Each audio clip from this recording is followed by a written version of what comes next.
The 49ers and DJ Jones should go their separate ways. Here are the facts. 1, Jones is scheduled to become a free agent at the start of the new league year on March 17th. 2, on January 5th, Jones tweeted out, "Know your worth." It's unclear whether or not Jones's tweet has anything to do with his upcoming free agency. However, it's worth noting that Jones has deleted the tweet since. It was only up for a matter of hours before it was deleted, but that did not prevent members from the 49ers media from capturing the tweet. Here is an example from our SF 49ers. DJ Jones, know your worth. This is pure speculation, but it seems likely that Jones's tweet has something to do with potential contract negotiations. Jones is coming off the best statistical season of his young 4-year NFL career. He set career highs in games played with 14, quarterback hits and sacks with 3, and had an impressive 7 tackles for loss. Again, all career highs. Jones is a stout defensive lineman with a quick twitch and burst that allows him to be disruptive at and behind the line of scrimmage on both run and pass plays. He's a fast interior defensive lineman given his size.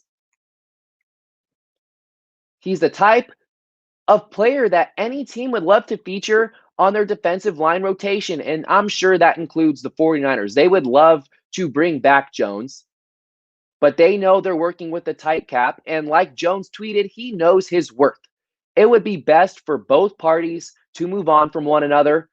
And let's start by analyzing why the 49ers should move on from DJ Jones. First of all, they got great value out of Jones. They selected him in the 6th round, 198th overall of the 2017 NFL draft. Anytime a player drafted that low plays out their entire 4-year rookie contract, that usually means they made a very solid name for themselves. And that's exactly what Jones has done over his young NFL career. He's played in 70 games, has 5 sacks, 6 quarterback hits, 13 tackles for loss. The production is clearly there. But the 49ers, they have cheaper options under contract that can likely match that production next season and maybe even exceed it. There are some players I'm going to mention that have higher ceilings than DJ Jones. Names like Kevin Givens come to mind, Kentavious Street, Darian Daniels. Givens, an undrafted player in 2019, didn't play much last year, but played in 13 games this year. He's under contract next year for $780,000. This past season, he had a sack, 5 tackles for loss. The promise Givens has shown is what makes Jones expendable. Street, 4th round pick in 2018, is scheduled to make over $1 million, a little pricey in comparison to his peers. And the 49ers could save $850,000 by cutting him. I just don't see that happening because he ended the season on a really strong note. He played in 15 games this year. He was healthy. After the 49ers drafted him, he was coming off a major injury. He was able to stay healthy the majority of the season. And he really flashed the final 2 games against the Cardinals and against the Seahawks.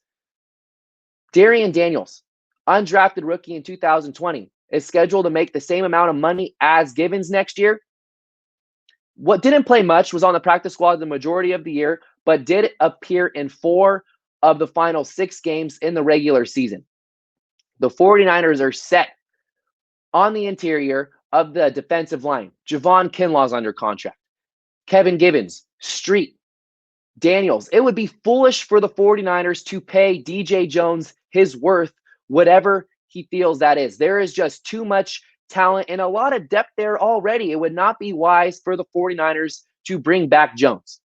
He also comes with health concerns.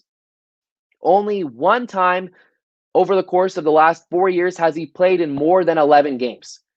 He finished the 2019 season on IR after a devastating injury, and to his credit, he bounced back nice in 2020, played in 14 games, that career high, 14 games. So you got to give Jones credit there, but the 49ers have battled so many injuries in 2020 that they should stay away and be mindful of players that they're bringing in that have any sort of injury history, because they have to avoid any possibility of having another 2020-like season next year.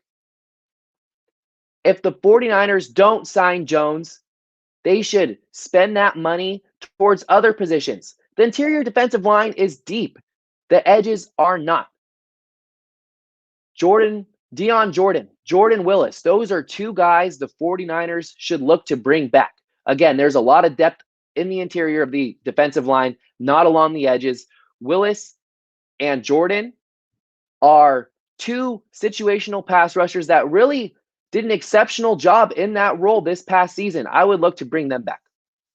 This is why DJ Jones does not need the 49ers. Why Jones should move on from the 49ers. Money, money, and money.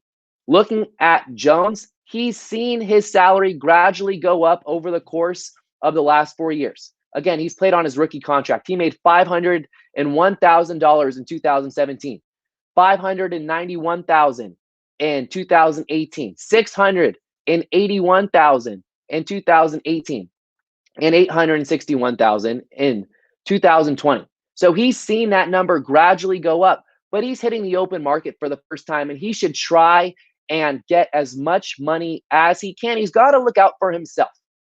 He's had a very solid start to his young NFL career. He really has.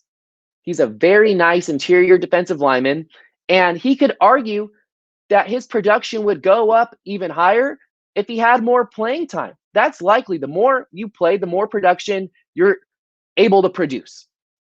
And Jones has been on a lot of talented 49er defensive lines, and he started on the 2009 defense, which was one of the best, if not the best, in the National Football League. Those are two major selling points for DJ Jones that could attract potential buyers. So it's best for the 49ers and DJ Jones to go their separate ways. Nick Newman, All 49ers Sports Illustrated. Give me a follow on Twitter at NinerNick_22.